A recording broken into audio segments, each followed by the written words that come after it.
안녕하십니까. 월요일 아침 여수 MBC 뉴스투데이입니다. 금리 인상 등으로 새 아파트 분양 시장이 위축되고 있습니다. 이런 가운데 순천 왕지동에서는 야산을 밀고 아파트를 짓는 사업이 추진되면서 인근 주민들이 반발하고 있습니다. 지난 4년간 순천에서 승인된 아파트 인허가만 9,300세대에 달하는데 아파트가 우후죽순 생기면서 잡음이 잇따르고 있습니다. 강서영 기자입니다. 순천시 왕지동의 한 아파트 단지. 아파트 단지 옆으로 약 3만여 제곱미터의 산지가 조성돼 있습니다. 그런데 최근 이 숲을 밀고 아파트 470여 세대를 짓는 계획이 추진되고 있습니다. 전라남도는 얼마 전 해당 아파트 개발 계획을 조건부 수용했습니다. 기존 단지 곳곳에는 신축을 반대하는 현수막이 내걸렸고 주민들은 시청 앞에서 1인 시위를 벌이며 반발하고 있습니다. 아침에 일어나가지고 산을 바라보고 자연을 바라보고 이런 쾌적한 주거 환경에서 살다가 그 산을 다 깎아버리고 그런다 치면 주민들은 왕지동의 아파트가 이미 포화 상태인데도 아파트 개발을 수용하는 순천시를 이해할 수 없다고 말합니다. 매일 출퇴근 시간마다 밀려드는 차들로 도로가 막히고 인근의 초등학교는 이미 과밀학급이라는 겁니다. 지금 현재도 학생 수가 많이 좀 많아서 지금 학생들 제대로 좋은 환경에서 교육을 받지 못하고 있거든요. 그리고 뭐 중학교는 말할 것도 없이. 순천시는 이에 대해 학급 과밀을 주장하던 교육청이 추가 학생 수용이 가능하다고 돌연 입장을 바꿔 사업 계획안을 수용했다고 설명했습니다. 사업자는 해당 숲의 재해 위험이 높아 개발이 필요하다는 입장입니다. 토사가 흘러내려가지고 롯데 아파트의 주차장을 다 덮친 적이 있습니다. 순천 지역에서 아파트 사업 추진이 논란이 된 건 이번이 처음은 아닙니다. 지난해 순천 조곡동에서도 철도로 가로막힌 한 신축 아파트를 위해 동천 옆에 고가도로를 설치하면서 인근 주민들의 반발을 빚었습니다. 최근 부동산 경기 악화로 아파트 미분양 사태가 잇따르는 가운데 순천 지역에서만 최근 4년여간 승인된 아파트 사업 계획은 9,300여 세대에 이릅니다. MBC 뉴스 강서영입니다. 전남 나주에 이어 무안군과 한평군 가금 농장에서 H5형 조류 인플루엔자 항원이 잇따라 검출됐습니다. 전라남도는 이에 따라 AI 항원이 검출된 무안군 종오리 농장과 한평군 산란계 농장 반경 1km 가금 농장들에서 키우는 가금류 52만 1,000마리가 살처분됐습니다. 또 해당 농장 반경 10km를 방역지역으로 설정하고 농장 소독 등 방역을 강화했습니다. 이에 앞서 지난 1일 나주시 반남면 흥덕리 유경오리 농장과 동강면 진천리 유경오리 농장 등에서 AI 항원이 검출됐고 정밀 검사 결과 고병원성 AI로 확인됐습니다. 광주 전남 코로나19 신규 확진자 수가 확산세를 보이는 등 겨울철 재유행 추세를 보이고 있습니다.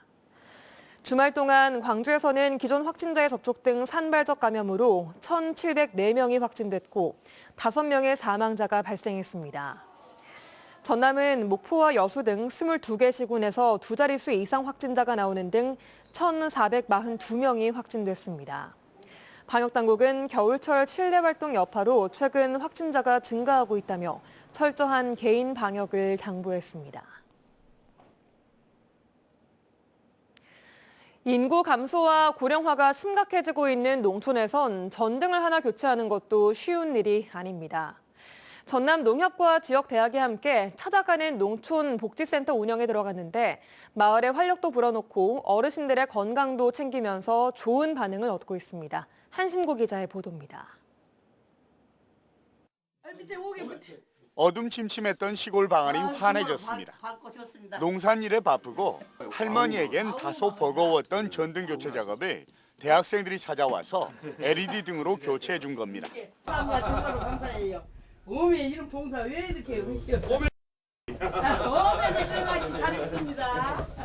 고즈넉했던 시골 마을이 모처럼 만에 젊은 학생들의 밝은 몸짓으로 활기가 넘칩니다. 전남농협과 광주대학교가 손을 맞잡은 찾아가는 농촌복지센터가 찾아온 것.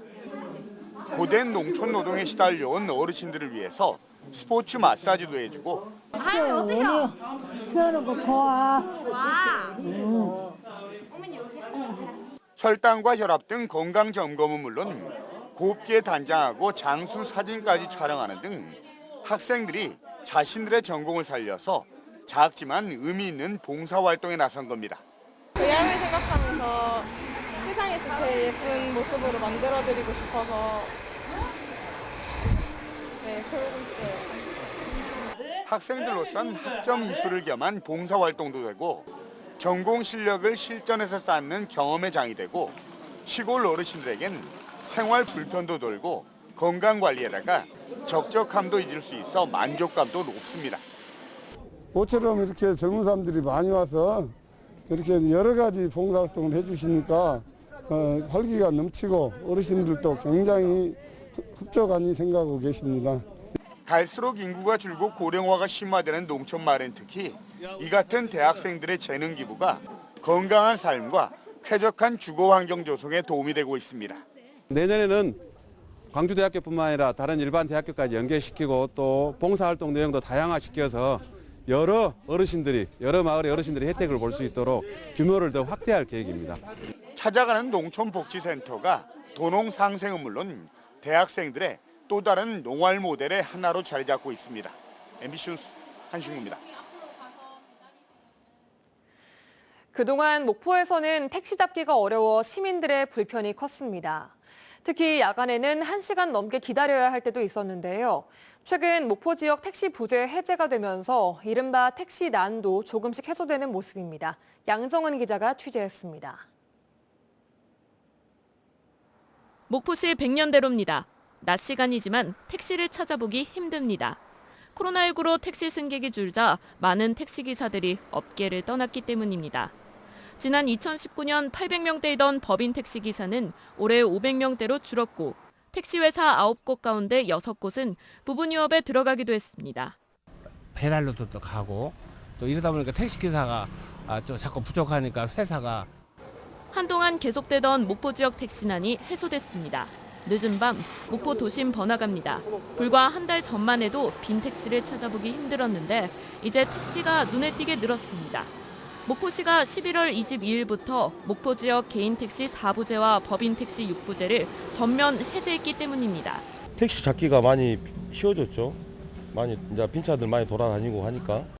부재 해제 뒤 목포 지역에서 운행하는 택시는 휴업 차량을 제외한 1,371대로 부재가 있을 때보다 200대 이상 늘었습니다. 아무래도 좀 더 편리하죠. 차가 아무래도 내가 필요한 시간에 더 나와서 일을 하기 때문에 기사들도. 전에는 2, 3분인데 걸렸는데 전화하면은 바로 떠갖고 바로 가고 바로 이렇게 편하고 좋았어요. 택시 부재가 해제되면서 택시 이용객들은 한결 편하게 됐지만 일부 법인 택시 기사들은 과열 경쟁으로 인해 수입이 줄었다며 택시 부재가 부활해야 한다고 요구하고 있습니다. MBC 뉴스 양정은입니다.